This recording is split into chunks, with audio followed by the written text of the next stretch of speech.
Hello, everybody. I'm doing videos for these code practice and examples. And as I'm doing them, I will explain the concepts in chapter 2. Okay, I did one, that's one of them. And so now let's look at this one. This is variables and assignment statement, and they are all here. Okay, so variables and assignment statements. And if you look at this, this explains a variable is a name for a piece of data, right? So a variable basically is a name, and you want to store a piece of data in memory, and you don't want to know the memory address, so you give it a name. It's like you go into a building and you need to find a room, and that room has a number, right? And sometimes it's difficult to remember the number, so they just gave the room a name, and you use that name to access that room. And this is the same. Okay, so this is a variable here, birth month, and it's equal to 1. This whole statement is called an assignment statement. Okay, this statement is called an assignment statement. An assignment statement works like this. This is the variable. Remember, it's a name for data, right? And you have the equal sign. This is called the assignment operator. It's not equal, it's the assignment operator. And this is the data. This is the value you want to place into that memory location named birth month. So you always evaluate the right-hand side first and place that value, assign that value into the left-hand side memory location, which is named such, that's birth month. Okay, so you are saying place 1 into the memory location named birth month. And this is the same, 20 to birthday and etc. Okay, and then here, this is a print statement, output statement. And in this output statement, as you can see, we have how many items? 1, 2, 3, 4, 5, 6, right? 6 items. And this is a string, a string literal. And this is a variable. So when a variable is used in the print statement, the value is replaced when it's run, okay? And this is simply a /, a variable, and that will be 20. 20 will replace this variable name when you run the program and birth year. And here we are using the variable. Current year is 2017. That's the value for this variable. And birth year is 1997. That's the value for this variable. So you are doing what is called an expression. This is an expression. And this whole statement is called an assignment statement, right? So, and remember what I said, when you evaluate an assignment statement, you always evaluate the right-hand side first. So this is the right-hand side. It's an expression, it's an arithmetic expression. So you do the calculation, you go to that memory location named current year, get the value, which is 2017, and go to that memory location named the birth year and retrieve the value 1997. And you do a subtraction, you assign the result into this variable, okay, this memory location named approx age. And then you print them out. 3 items separated by a comma. Let's run. Okay, so my birthday is, this is the string literal here, right? Within double quotes, that's called a string literal. And birth month, that is 1. That's 1. That's the value for birth month. And / birthday 2020 and / 1997, that's the birth year. So the variables are replaced with values stored in them when you run. And here, 20, right? 2017 minus 1997. So this variable name is replaced by the value when you run the program. Okay, so if I make this into 2007 and we run it, and it's 10 years old this year. right? So it uses the value placed in that variable. Okay, I think that's it. Let me pause.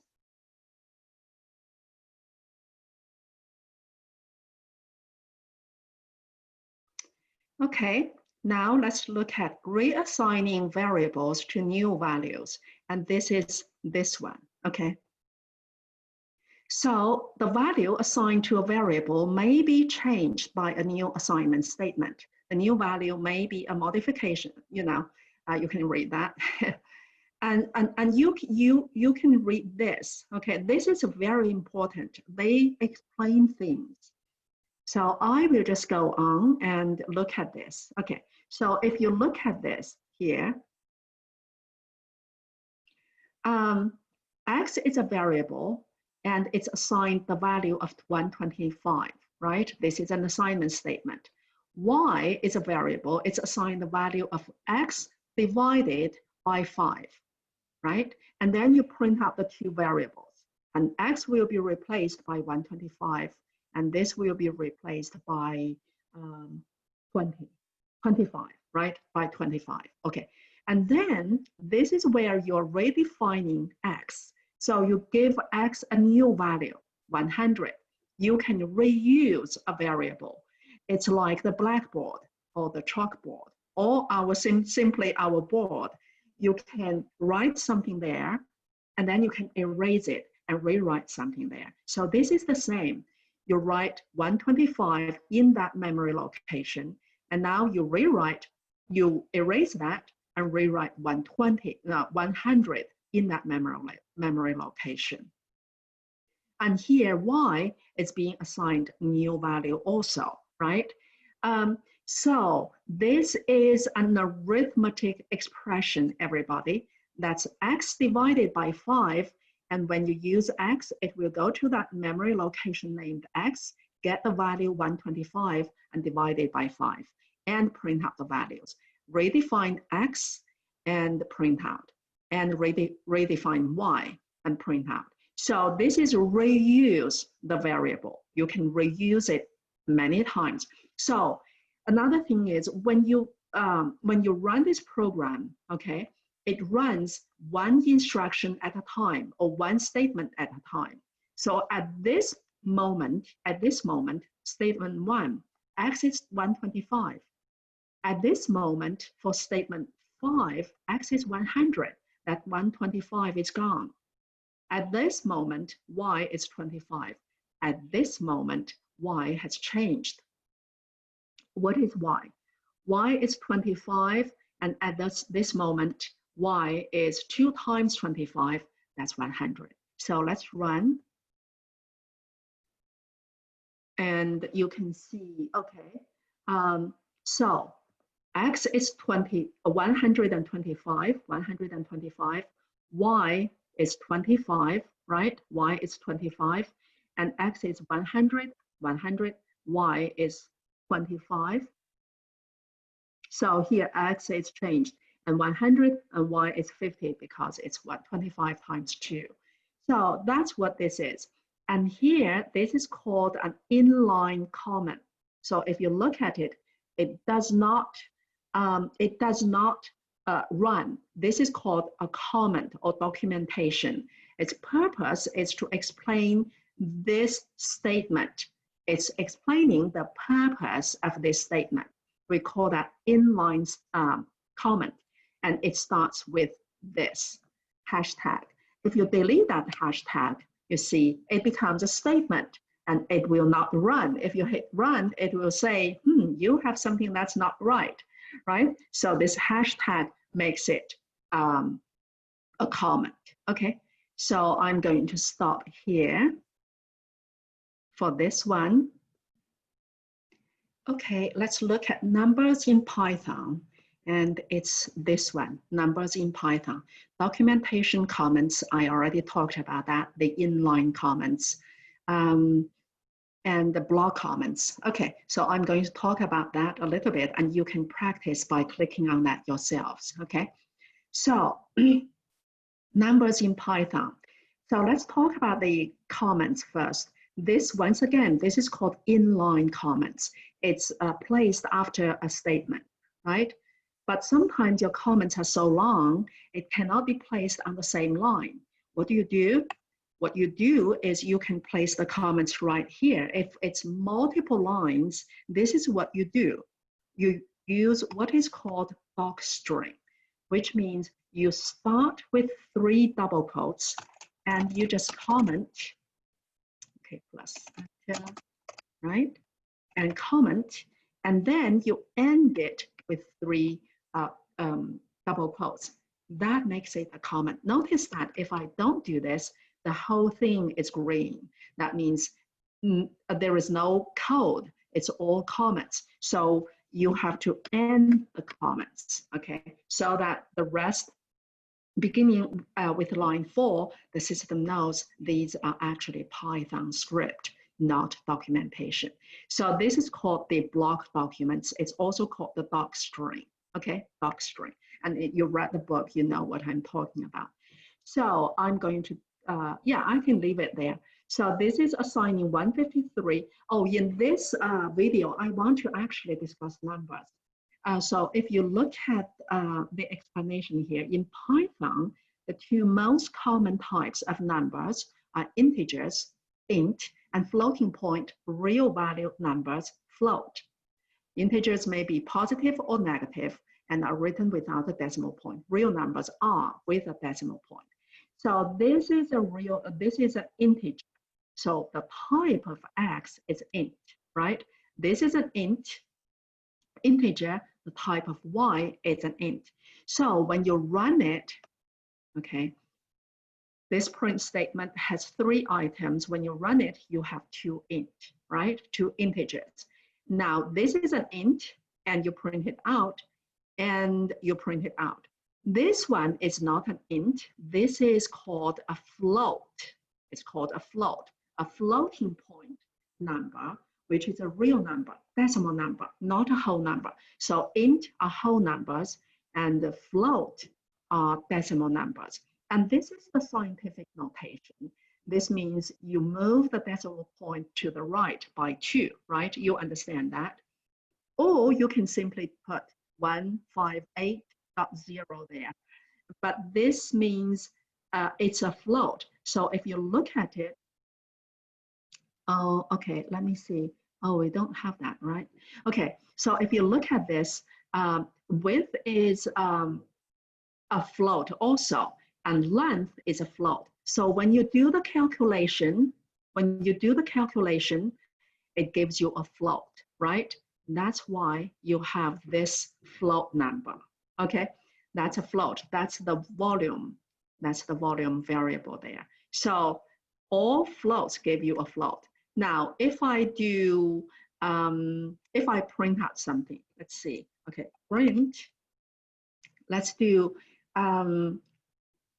if I change this, okay. Oh, okay, let me show you. If I print height, this is what I want to show you. Okay, let's run. And you can see it prints out 158.0. That's the difference. When you print out an int, it's simply an int. When you print out a float, even though it's a whole number, but it adds the 0.0 to it. Okay, that's what a float is. A float always has the decimal point and decimal places. Even if it doesn't have, it will put a 0 there. Okay, that's the numbers in Python. And also notice that this block documentation is not printed because it's documentation and it's ignored by the Python compiler. Okay.